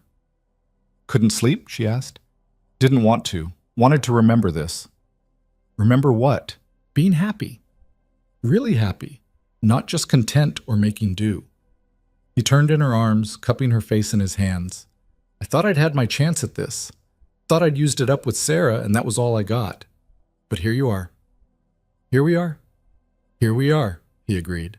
They stood there as the prairie turned gold with morning light, two people who'd taken a chance on a practical arrangement and found something far more valuable, a partnership built on honesty, respect, and the slow-growing trust that maybe they'd gotten lucky after all. The shop continued to thrive. By late autumn, Eliza had enough regular customers that she was considering expanding her hours. She'd also started teaching herself more advanced repairs, challenging herself with complicated mechanisms that other watchmakers might have given up on. One afternoon in early November, she was working on a ship's chronometer, a beautiful piece brought in by a trader passing through, when the door opened and a man she didn't recognize stepped inside. He was well-dressed, maybe 50, with the confident bearing of someone used to getting what he wanted. He looked around the shop with an assessing eye that made Eliza immediately wary. "Help you with something?" she asked, not standing. "Mrs. Turner?" "That's right." "Walter Hayes. I run a jewelry and timepiece shop in Wichita. I've been hearing interesting things about you." "Such as?" "That you're doing quality repair work, that you've got steady hands and good instincts, that you fixed a German chronometer last month that 3 other watchmakers had declared beyond repair." He smiled. "I'm always interested in skilled labor." "I'm not looking for work." "Hear me out. I could offer you a position in my shop, steady salary, access to better tools, more complicated work. You'd be working with some of the finest pieces in Kansas." "I have a shop. You have a room with a workbench. I have a business." He named a figure that made Eliza's breath catch. More money than she'd see in 6 months here. "That's generous," she said carefully, "but I'm not interested." "Think about it at least. You're too talented to be stuck in a prairie town fixing farmers' pocket watches. In Wichita, you could—" I said no. Hayes held up his hands. "My apologies. The offer stands if you change your mind." He set a card on her workbench. "That's where you can reach me. No pressure." After he left, Eliza sat staring at the card, her hands trembling. It was everything she'd once thought she wanted: recognition, opportunity, real money, a chance to work at the highest level of her craft. And she didn't want it. Not if it meant leaving Redfield, leaving the ranch, leaving Caleb. When had that happened? When had this place stopped being a refuge and become home? She told Caleb about the offer that evening. He listened without interrupting, his face carefully neutral. "What did you tell him?" he asked when she finished. "That I wasn't interested." "But you are, a little." "No, I mean—" She struggled for words. "It's flattering, and the money would be life-changing. But I don't want to live in Wichita. I want to be here, because you're stuck here, or because you choose here." "Does it matter?" "Yes, it matters." She took his hands, making him look at her. "I choose here. I choose you. I choose the life we're building. That shop, that offer, it's not worth what I'd lose." "You wouldn't lose me. Wichita's not that far. We could make it work if you wanted to." "I don't want to. That's what I'm trying to tell you." She squeezed his hands. "I spent my whole life looking for a place where I could be myself. And I found it. Here, with you." Something in his expression shifted, softened. "You're sure?" "I'm sure." He pulled her close, his forehead resting against hers. "I love you. I know I said it before, but I need you to hear it again. I love you, Eliza, not just because you stayed, but because you're you. I love you too, even when you burned dinner." That was 1 time. It was 3 times. All right, 3 times, but I'm getting better. They laughed, and the tension dissolved, and that night, when they made love, it was different again. More confident, more knowing, marked by the understanding that they'd chosen each other not just once, but repeatedly, in small decisions and large ones, building something that might actually last. Winter came early that year, announced by a storm that rolled in fast and mean. Eliza made it home from town just ahead of the worst of it, and she and Caleb spent 3 days snowed in, the world reduced to the house and the barn and the whiteout conditions beyond. They worked together to keep the animals fed and watered, fighting through drifts that came up to Eliza's waist. They cooked together, read together, made love by the fire while the wind howled outside. And when the storm finally broke and they dug their way out, Eliza realized she'd enjoyed it. The forced closeness, the shared adversity, the reminder that they were a team. "We make a good pair," Caleb said, surveying the damage. All things considered. High praise. "I mean it. You didn't complain once, didn't panic, just did what needed doing." "So did you." "Yeah, well, I've had practice." They rebuilt what the storm had broken, repaired what could be saved, and moved forward. Because that's what you did on the prairie. You survived what came, you adapted, and you kept going. By December, Eliza's shop was profitable enough that she could contribute equally to the household expenses. It changed something between them, that financial partnership. She was no longer dependent on Caleb's charity or goodwill. She was an equal partner in every sense. One evening, working on year-end accounts together, Caleb said, "We should expand the cattle operation next spring. The market's good, and we've got the grazing land." "How much would that cost?" He showed her the figures. It was substantial but doable, especially with Eliza's income added to his savings. "What do you think?" he asked. "I think we should do it, but I want to expand the shop too. Maybe hire someone to help so I can take on more complicated work. We might be spreading ourselves thin, or we might be building something real." They looked at each other across the table, the lamp casting shadows that made them both look older, more serious. "All right," Caleb said. "Let's do both. Build it together." "Together?" Eliza agreed. And there it was, the thing that had been growing between them since that first awkward meeting in Redfield. Not romance in the storybook sense, not passion that burned hot and fast, but something deeper, more durable. A partnership based on respect and honesty and the daily choice to build a life together, piece by careful piece. They were building a marriage the way Eliza built a watch, with patience and precision, fitting each component carefully until the whole thing worked. It wasn't perfect. They still fought sometimes, still frustrated each other, still carried scars from before they'd met, but they were making something that would last, something that could withstand the storms and the isolation and the hard work. Something worth keeping. Spring came late that year, the ground staying frozen longer than anyone could remember. Eliza spent extra days at the shop, grateful for the warmth of the stove and the steady work that kept her hands busy. By April, she'd saved enough to hire a young man named Thomas Birch, fresh from an apprenticeship in St. Louis, who jumped at the chance to work under someone with her reputation. "You're really her?" he'd asked at the interview, starstruck. "The woman who fixed the Hamilton chronometer everyone said was dead?" "I'm really her," Eliza had confirmed, amused and slightly embarrassed. With Thomas handling the simpler repairs, Eliza could focus on the complicated pieces, the challenges that made her hands ache and her eyes strain, but left her feeling alive in ways ranch work never quite did. Caleb noticed the change in her, the way she practically vibrated with energy when she came home from town.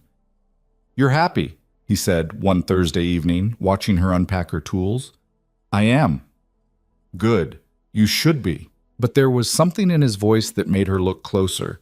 He seemed tired, his movement slower than usual, and there was a tightness around his eyes she didn't like. "Are you all right?" she asked. "Fine. Just busy. Spring calving's starting, and I'm down a hand since Morrison left for Colorado." "You should hire someone." "Can't afford it yet. Not till we sell the yearlings in fall." Eliza frowned. They'd talked about expanding, about growing the operation, but she hadn't fully grasped how much of the burden fell on Caleb alone when she was in town. Guilt pricked at her conscience. "I could stay home more, help with—" "No." His voice was firm. "We agreed. Your shop is important. I'm managing fine." "You don't look fine." "I'm tired, Eliza. That's all. Nothing a good night's sleep won't fix." But he didn't sleep well. She felt him toss and turn beside her, heard him get up twice during the night. In the morning, he was already out at the barn before she woke, And when she brought him coffee, she found him leaning against the fence rail, breathing hard like he'd been running. "Caleb?" He straightened quickly, taking the coffee. "Thanks." "What's wrong?" "Nothing. Just moved too fast, got a little dizzy." "You should rest today. Let me handle the morning chores." "I'm fine." But his hand shook slightly as he raised the cup, and Eliza's worry deepened. She stayed home that week, telling Thomas to manage the shop without her. Caleb protested, but gave up when he realized she wouldn't budge.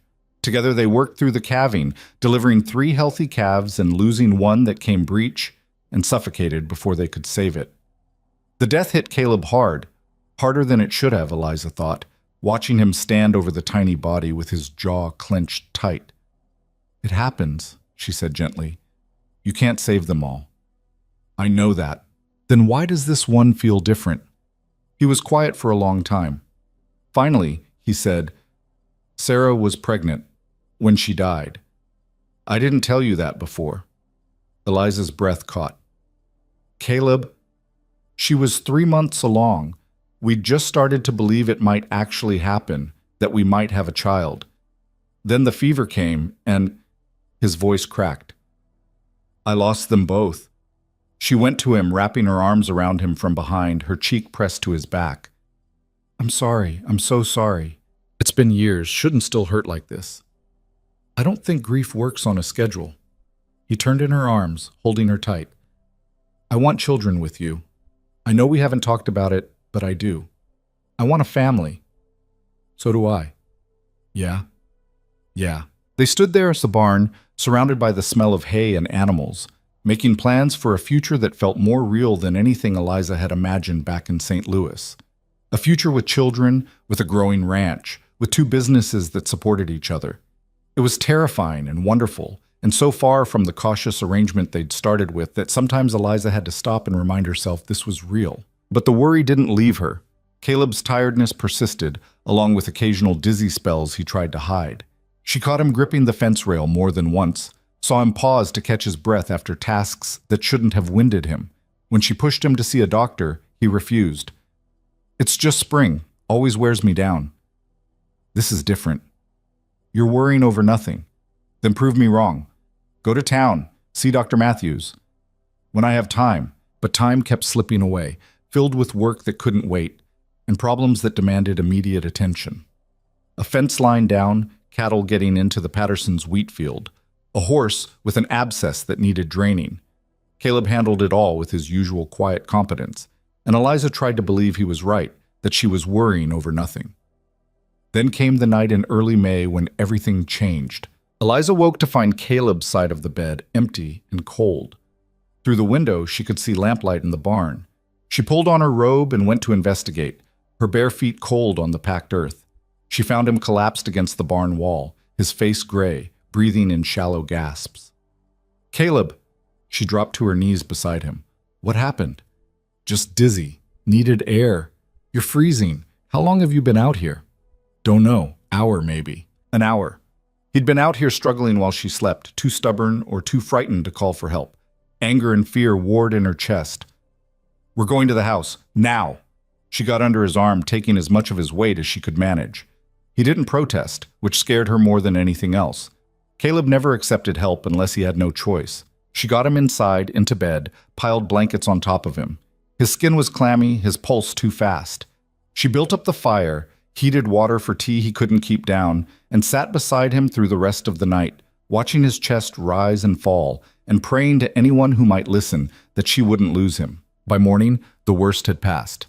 His color was better, his breathing steadier. But when Eliza demanded they ride to town immediately to see Dr. Matthews, Caleb finally agreed without argument. The doctor was a gruff man in his 60s who'd seen everything the prairie could throw at the human body and wasn't easily rattled. He examined Caleb thoroughly, asked pointed questions, and finally sat back with a frown. "Your heart's working too hard," he said bluntly. "Could be a dozen things causing it. Could be nothing serious, or could be something that'll kill you if you don't slow down."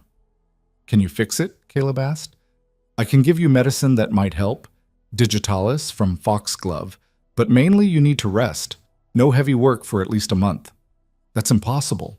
It's spring, calving season." "Then hire help or sell some cattle. Because if you keep pushing like you have been, you'll be dead before summer. Matthews looked at Eliza. Can you make him listen? I'll try. They rode home in silence, Caleb's jaw set in stubborn lines.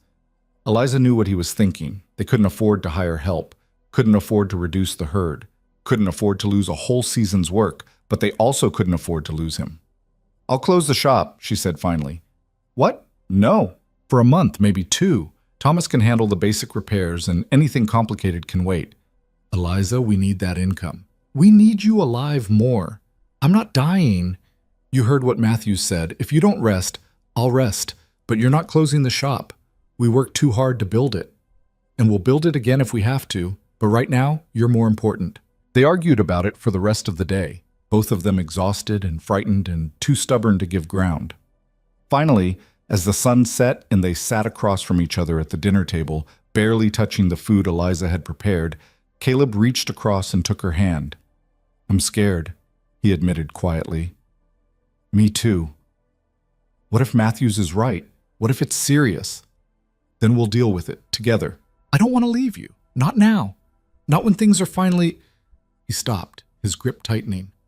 I just found you. I can't lose this. You're not losing anything, but you have to take care of yourself, please. He nodded slowly. All right. I'll rest. But you keep the shop open.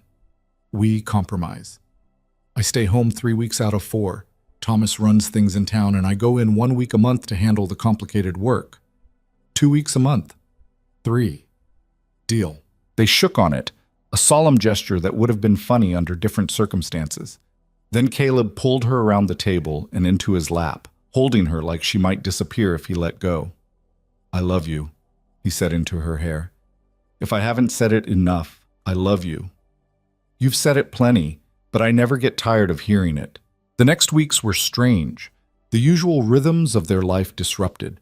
Caleb chafed at the enforced rest, frustrated by his weakness, angry at his body for betraying him.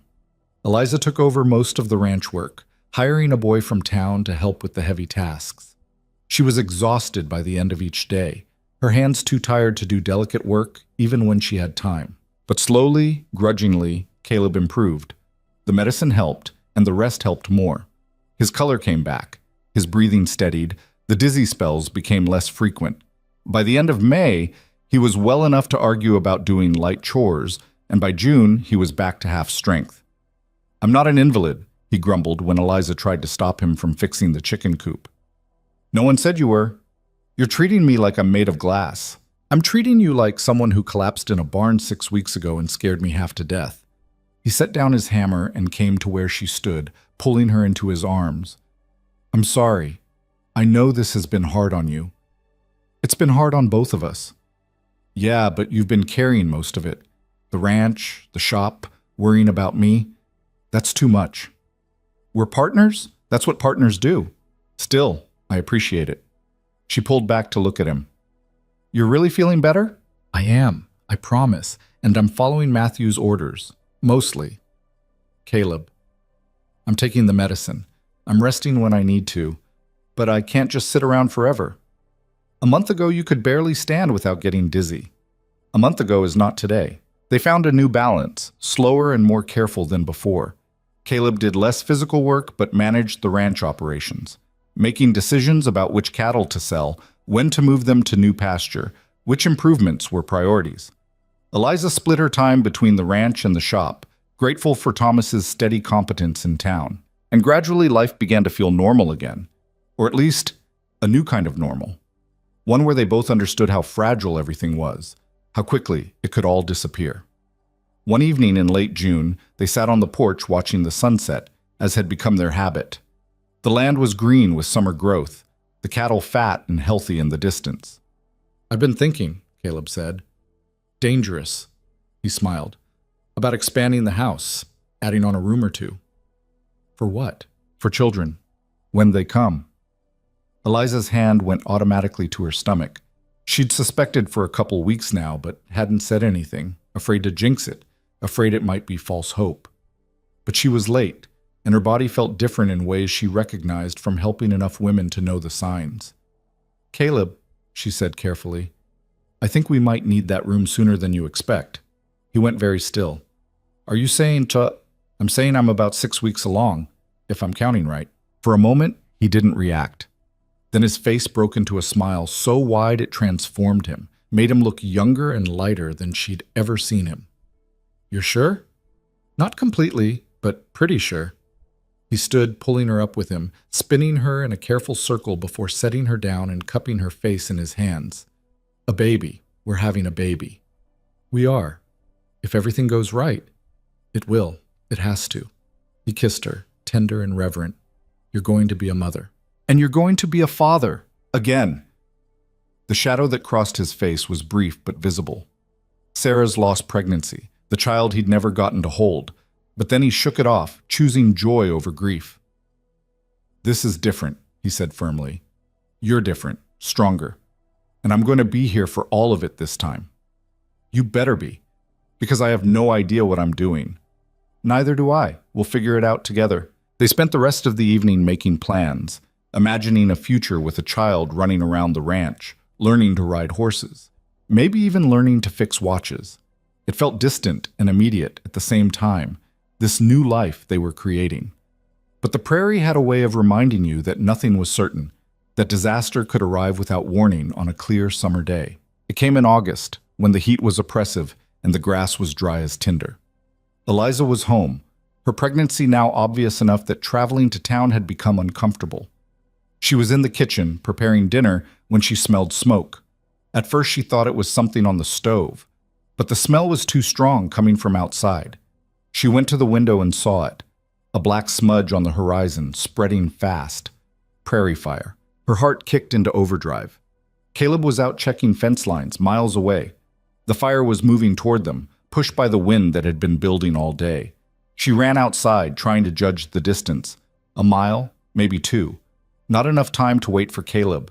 Not enough time to do much of anything except try to save what she could. The animals.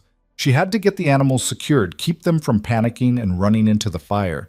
She raced to the barn, throwing open the stalls, driving the horses and the milk cow toward the creek where they might find safety. The chickens were beyond help. She'd have to hope they scattered the right direction. The smoke was thicker now, burning her eyes and throat. She could see flames on the horizon, orange and hungry, consuming everything in their path.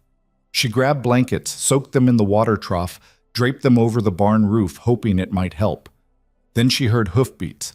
Caleb appeared through the smoke, riding hard, his face dark with soot. "Thank God," he gasped, sliding off the horse. "I saw the smoke and thought, the animals are at the creek. I couldn't get the chickens." "Forget the chickens. We need to create a fire break." They worked frantically, using shovels to dig a trench around the house and barn, clearing away dry grass and brush. Eliza's back screamed in protest, her pregnant belly making the work awkward and painful, but she didn't stop. Couldn't stop. The fire was close enough now that they could hear it, a roar like an angry animal, consuming everything. The heat pressed against them, and the smoke made it hard to breathe. "It's not enough," Caleb shouted over the noise. "The fire break's not wide enough." "What do we do?" "We run, now. Take the horses and go to the creek with the other animals." "What about you?" "I'll try to save the house. If I can't, I'll follow." "Caleb, no. We leave together, or not at all." "Eliza, I'm not leaving you."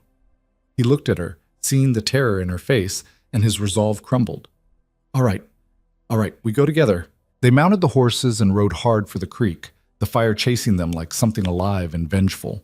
The heat was intense now, the smoke choking, and Eliza prayed that the baby inside her could withstand this, that they'd all make it through.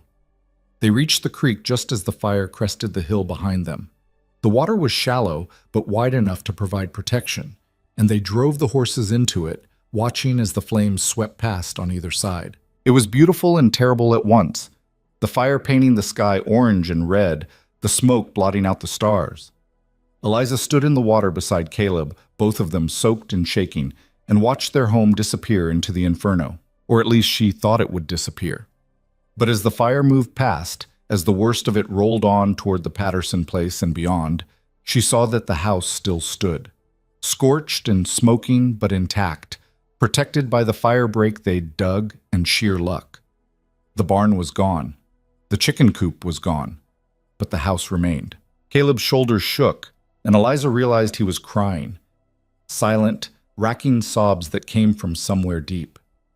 She wrapped her arms around him, both of them standing in the creek while the fire moved on and the world smoked around them. "It's okay," she whispered. "We're okay. That's what matters.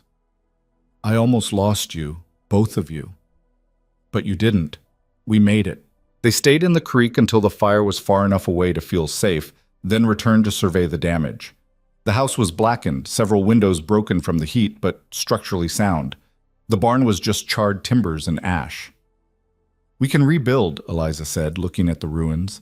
"It's just wood and nails. We'll have to use most of our savings. Then we use them. We rebuild, and we keep going." Caleb looked at her, this woman who'd come to him as a frightened mail-order bride and had become the strongest person he knew. "How are you so calm?" "I'm not calm. I'm terrified. But falling apart won't help, so I'm choosing not to." "I love you." "I love you too. Now come on. Let's see what we can salvage." They worked through the night, saving what could be saved, cataloging what was lost. By morning, they were exhausted and filthy, their hands blistered and their lungs raw from smoke. But they were alive. The Pattersons arrived at dawn, having fought off the fire themselves. John brought tools and lumber. Mary brought food and clean water. Together, they started the process of rebuilding. News of the fire spread through the community, and help arrived from unexpected places. The general store owner brought supplies on credit. The Reverend organized a work crew.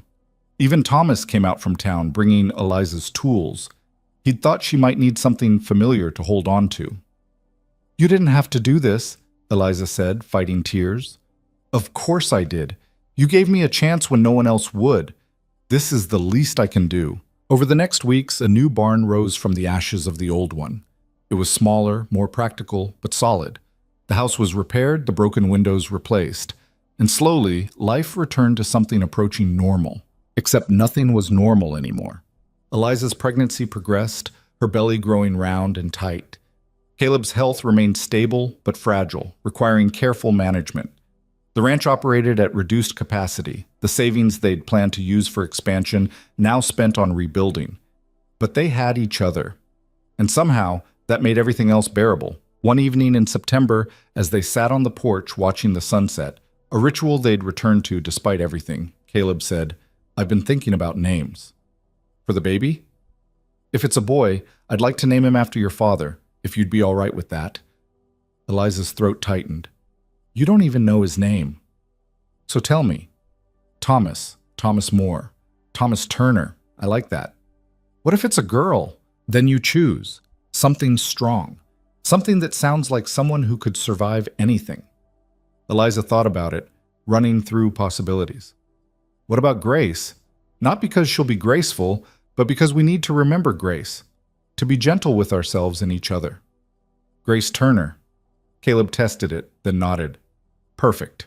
They sat in comfortable silence, watching the sky change colors, both of them aware of how close they'd come to losing everything and how grateful they were that they hadn't. "We're going to be all right," Eliza said quietly. "Aren't we?" "Yeah, we are. Not because it'll be easy, but because we'll fight for it. Together. Always together." And as the sun dipped below the horizon and the prairie settled into twilight, they held hands and believed it. Whatever came next, the birth of their child, the continued rebuilding, the uncertain future, they would face it the same way they'd faced everything else. Side by side, honest and imperfect, choosing each other over and over again until choosing became as natural as breathing. The first snow came early in October, unusual for Kansas, but not unheard of.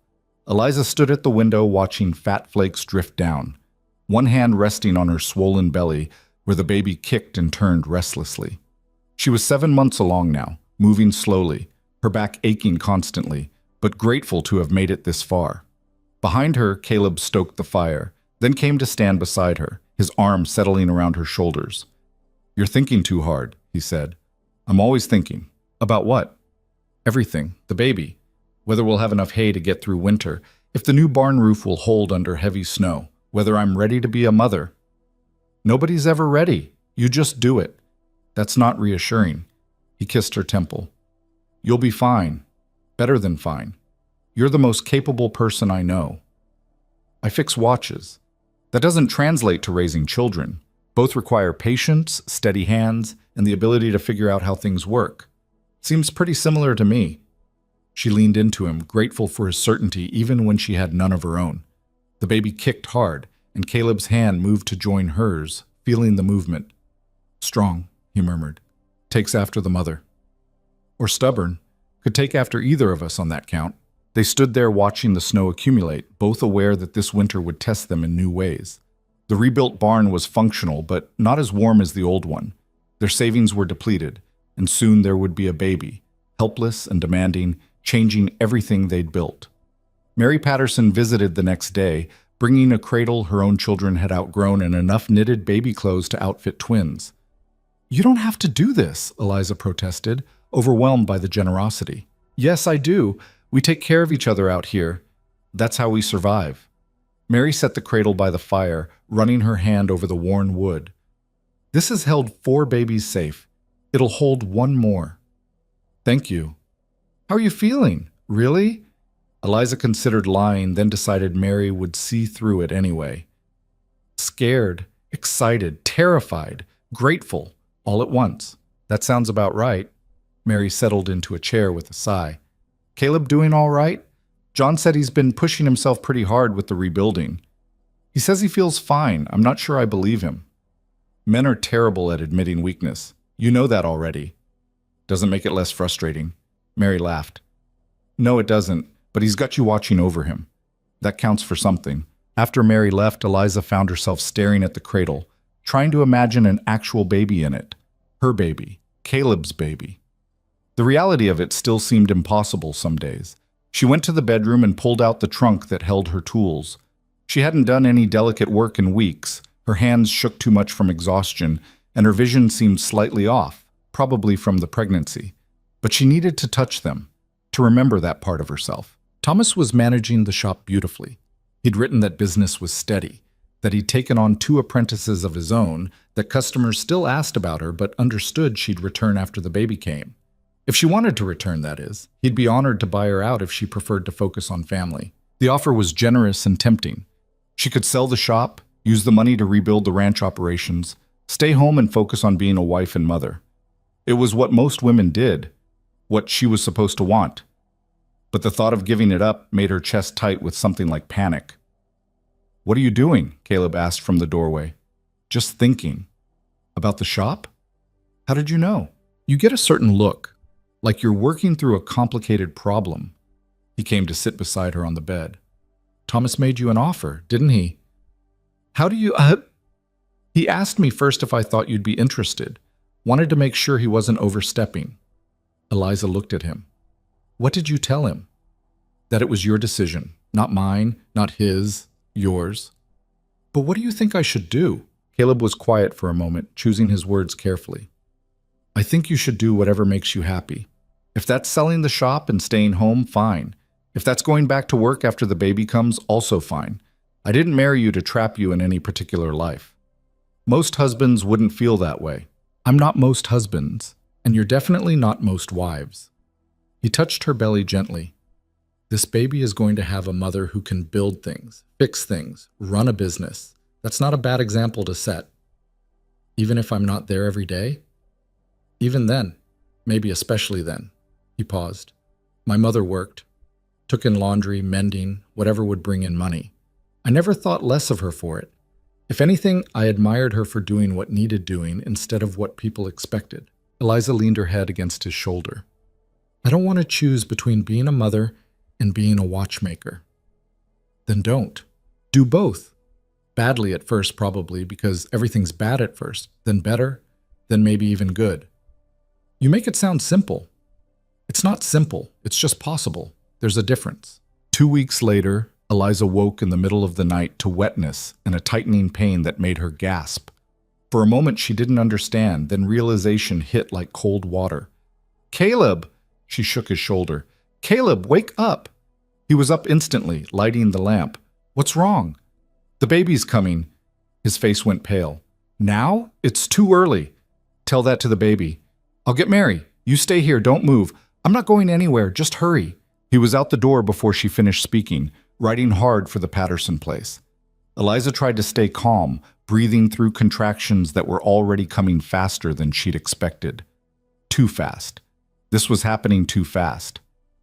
Mary arrived within the hour, taking charge with the brisk efficiency of someone who'd done this many times. She got Eliza cleaned up, into a clean nightgown, propped up in bed with pillows. How close are the pains? Mary asked. 5 minutes, maybe less. And your water broke? Yes.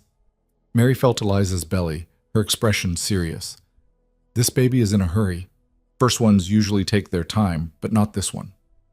Is that bad? It's not ideal, but we'll manage.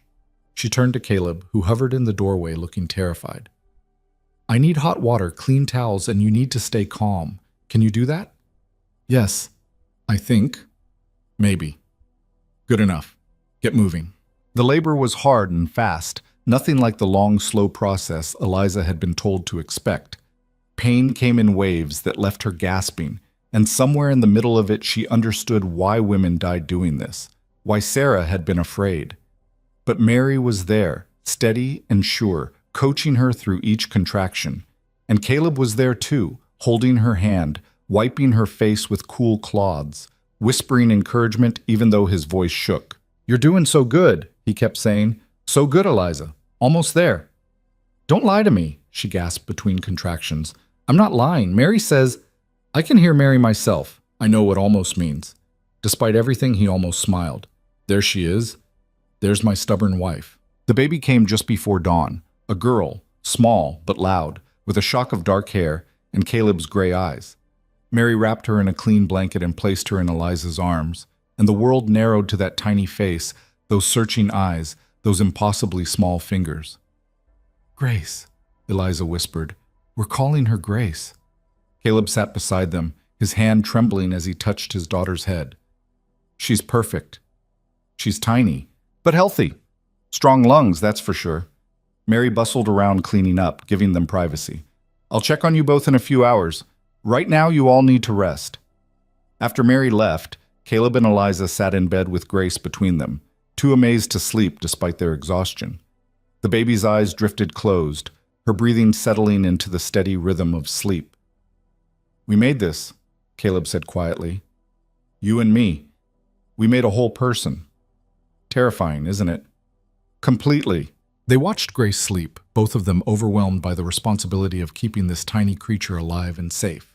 Everything they'd survived, the fire, Caleb's illness, the hard winters and uncertain harvests, all of it seemed insignificant compared to the enormous task of raising a child. What if I'm not good at this? Eliza asked. What if you are? I'm serious. So am I. You're going to make mistakes. So am I. But Grace won't know the difference because we're all she's got. She'll think whatever we do is normal. That's a disturbing thought. Or a comforting one. Depends on how you look at it. Grace stirred, making small sounds that weren't quite cries. Eliza lifted her carefully, and the baby nuzzled against her, seeking comfort in a way that was pure instinct. She knows you, Caleb said, wonder in his voice. She knows warmth and food. That's about it. Still, she knows you're safe. And maybe that was enough, Eliza thought.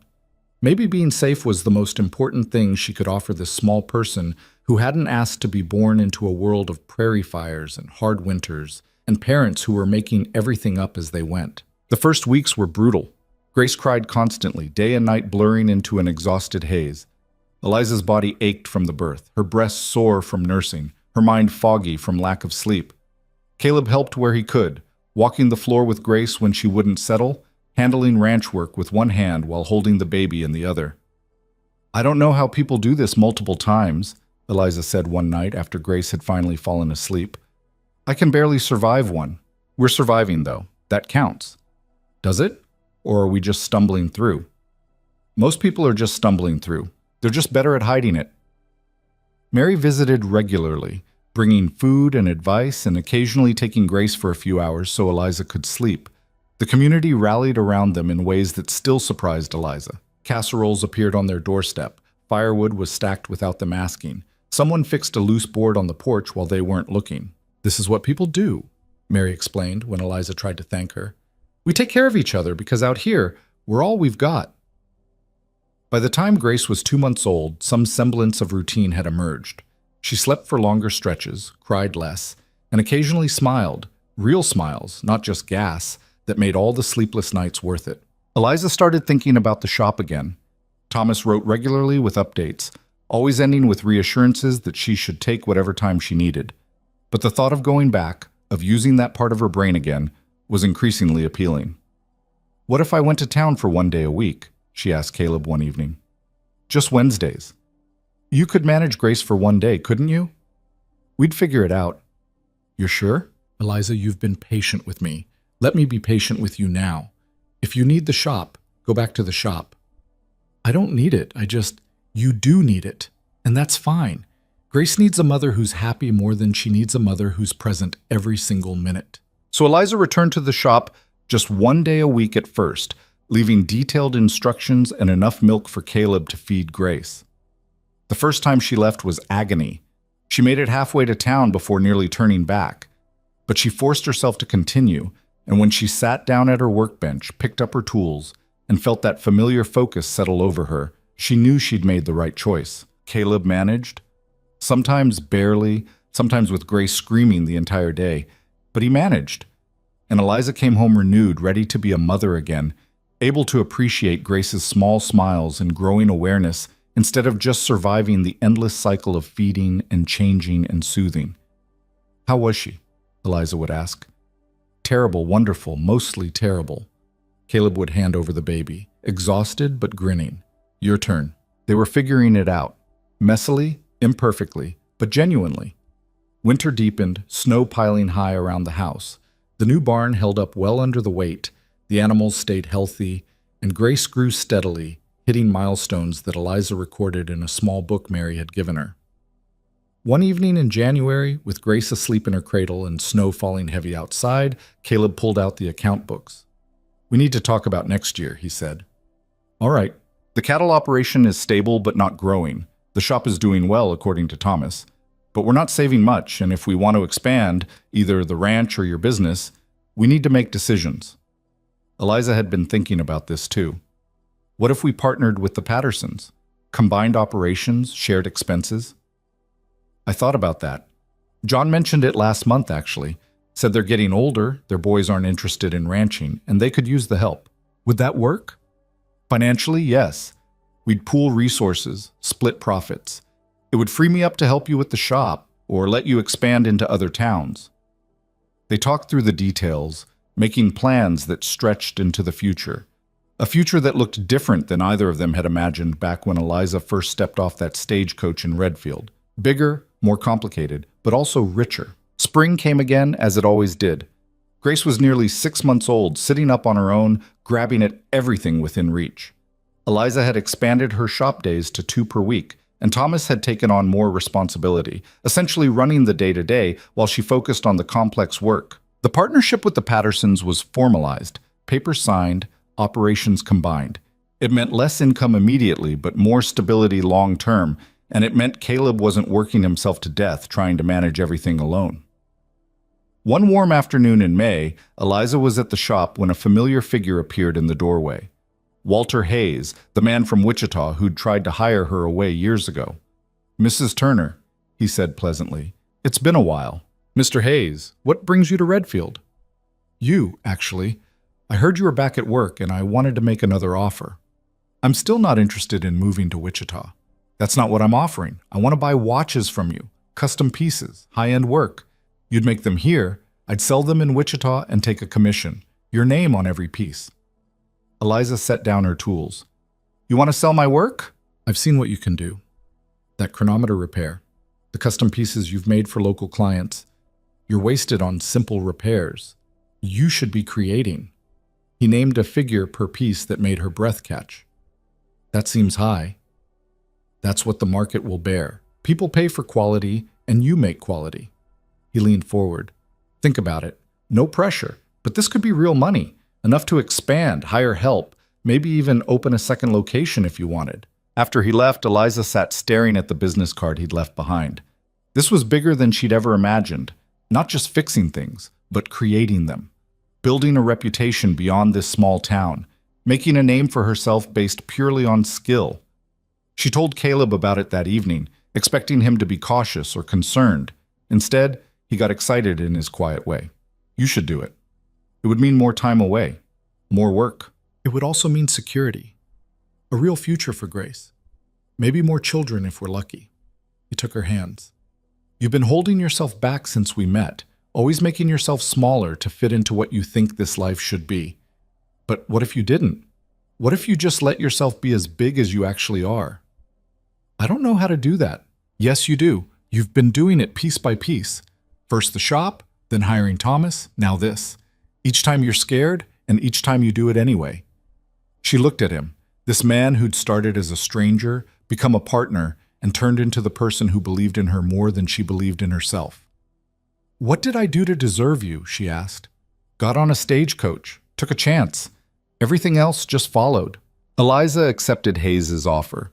She started creating custom pieces, pouring all her skill into watches that were as much art as timepieces. The work was demanding but satisfying in ways repair never had been, and it paid well enough that they could hire help for both the ranch and the shop, freeing up time for what actually mattered. Grace grew, hitting each milestone with the determination of someone who'd inherited her parents' stubbornness. She took her first steps at 10 months, her first words at a year.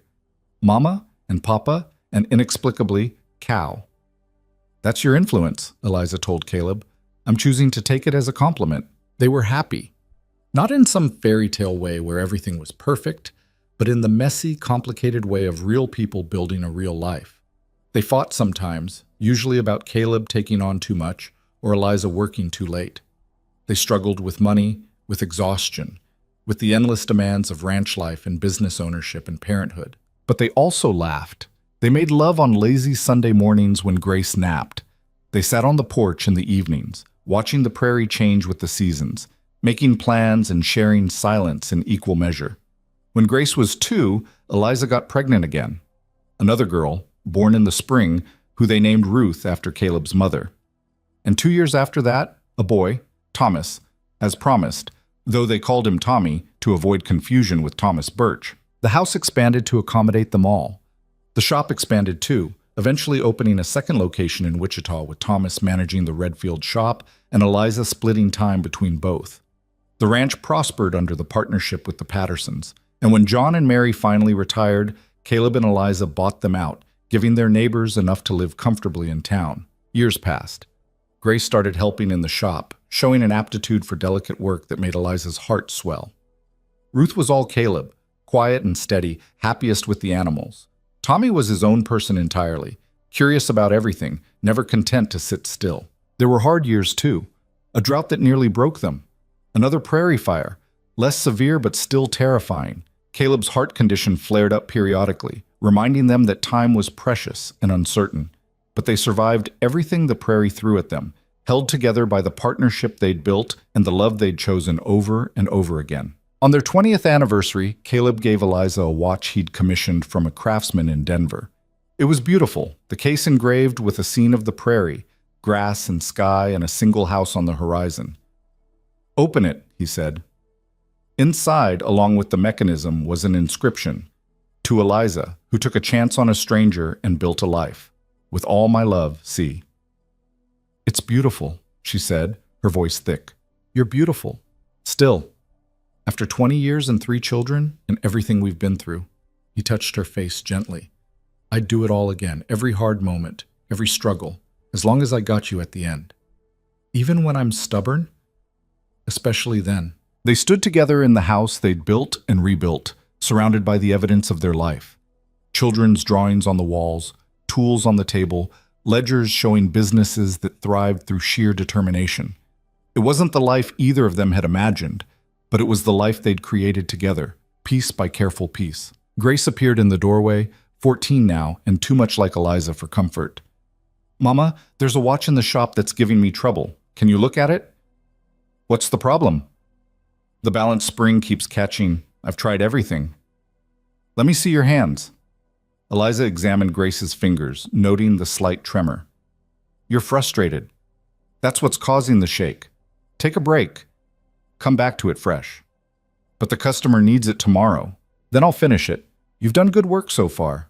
She turned to Caleb. Mind if I... Go. I'll start dinner. You're going to burn it. Probably, but it'll be an adventure. Eliza followed Grace to the shop, walking the familiar path she'd walked thousands of times.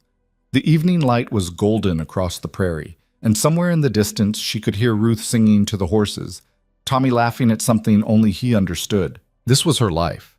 This exact moment, no better or worse than it actually was. And it was enough, more than enough. She settled at her workbench, picked up her tools, and felt that familiar peace settle over her. The peace of doing what she was meant to do, in the place she was meant to be, surrounded by people who knew her completely and loved her anyway. Grace worked beside her, their hands moving in similar patterns, the same steady focus in both their faces. Outside, Caleb called the children to dinner, his voice carrying across the yard. Tommy protested, Ruth laughed, and the sounds of their family filled the evening air. And Eliza Moore Turner, who'd gotten on a stagecoach 20 years ago with nothing but fear and a hidden skill, looked around at everything she'd built and felt something she'd never quite believed in back then. Contentment. Not happiness exactly, because happiness came and went, but deep lasting contentment with a life honestly lived and a love honestly earned. Mama, Grace asked, what are you smiling about? Just remembering? Remembering what? The day I met your father, how scared I was, how certain I was making a mistake.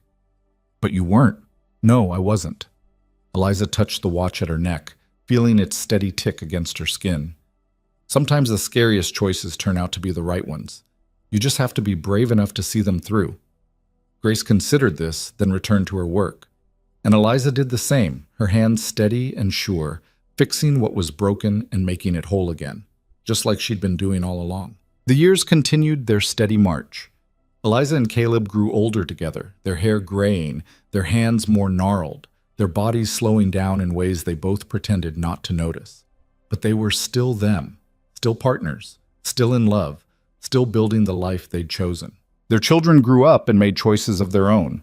Grace took over the shops, expanding into 3 locations and training apprentices who carried on the tradition. Ruth married a neighboring rancher and raised children who ran wild across the same prairie that had once seemed so foreign to Eliza. Tommy, true to form, surprised everyone by becoming a doctor, drawn to fixing people the way his mother fixed watches. And through it all, Eliza and Caleb remained at the center, quieter now, less active, but still the foundation everything else was built on.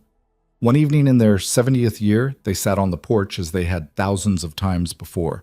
The sun was setting, painting the prairie in familiar golds and reds.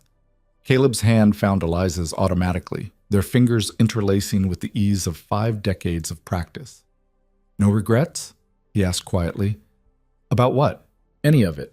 Getting on that stage? Marrying me? Staying here? Eliza thought about it. Really thought. Not just giving the easy answer. She thought about the fear and the uncertainty, the hard work and the sacrifice, the dreams she'd given up and the dreams she'd found instead. No regrets? She said finally. You? Not a single one.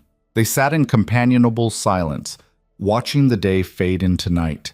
And when the stars came out, scattered across the prairie sky like tiny promises kept, they were still there. 2 people who'd taken a chance on each other and built something that lasted. Not because it was easy, not because it was perfect, but because they'd chosen it, day after day, year after year, until choosing each other became as natural as breathing. And in the end, that was enough. More than enough. It was everything.